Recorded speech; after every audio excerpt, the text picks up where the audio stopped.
Assalamualaikum warahmatullahi wabarakatuh. Perkenalkan, nama saya Rian Nuryaman dengan NPM 112112885 dari kelas C11 Manajemen S1. Di sini saya akan menjelaskan tentang kedudukan syahadat ain.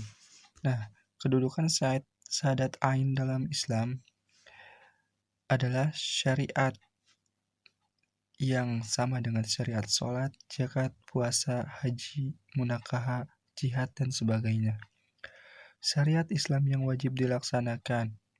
Syahadat ain bukan rukun iman yang hanya diyakini dalam hati, tapi rukun Islam yang harus diamalkan. Syahadat ain merupakan dasar terpenting untuk tegaknya totalitas Islam. Islam tidak akan tegak jika syahadat ain tidak tegak secara sempurna. Bahkan tidak ada Islam adanya syahadat.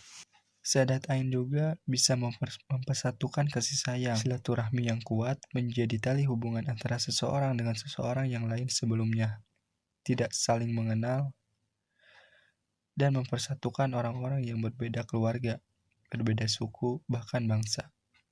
Sebagaimana Allah berfirman dalam surat At-Taubah ayat 71.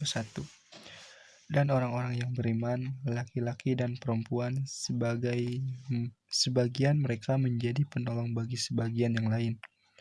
Mereka menyuruh berbuat yang ma'ruf dan mencegah dari perbuatan yang mungkar, melaksanakan sholat, menunaikan zakat, dan taat kepada Allah dan Rasul-Nya. Mereka akan diberikan rahmat oleh Allah Subhanahu wa Ta'ala. Sesungguh Allah Maha Perkasa lagi Maha Bijaksana.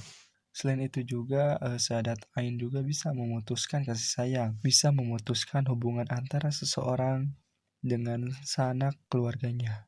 Kekuatan kelima ini demikian besar hingga mampu mengalahkan kuat hubungan darah dan kekeluargaan apabila seorang telah menyatakan dirinya sebagai muslim.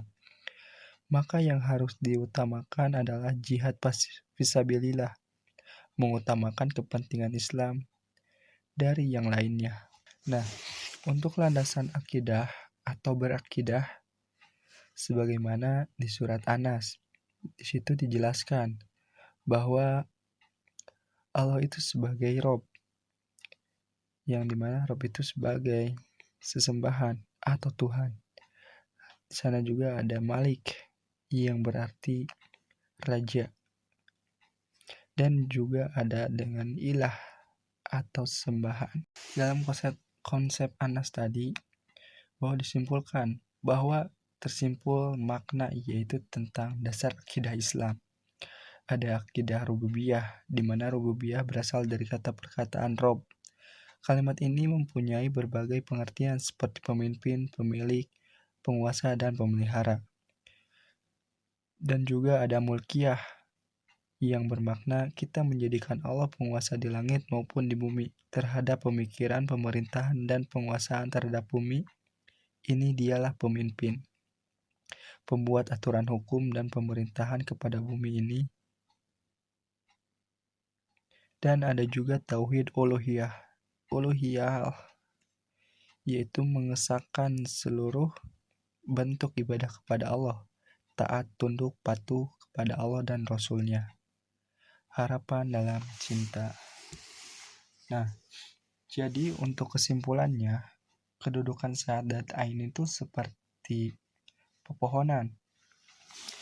Di surat Quran surat Ibrahim ayat 24 dijelaskan, tidakkah kamu memperhatikan bagaimana Allah telah membuat perumpamaan kalimat yang baik seperti pohon yang baik, akarnya kuat dan cabangnya menjulang ke tinggi. Nah, jadi kedudukan syahadat itu seperti pohon yang baik atau sajarotun, di mana jadi jika kita diibaratkan sebuah pohon, kedudukan syahadat ain itu seperti akar, di mana akar ini pokok penting atau fondasi awal dari pertumbuhan. Karena jika tidak ada akar, mana mungkin pohon bisa tumbuh. Begitu juga dengan kita beragama. Bagaimana kita bisa disebut Islam tanpa didasari bersyahadat kepada Allah Subhanahu wa Ta'ala? Syahadat ain ini juga tidak hanya cukup di dalam hati dan diucapkan dengan lisan, akan tetapi juga harus dengan perbuatan. Itulah kesempurnaan syahadat. Syahadat juga meliputi iman, yaitu akidah Islam dan akidah tauhid. Ya, mungkin, sekian yang saya bisa sampaikan, mohon maaf bila ada kekurangan atau kesalahan kata, itu datangnya dari saya.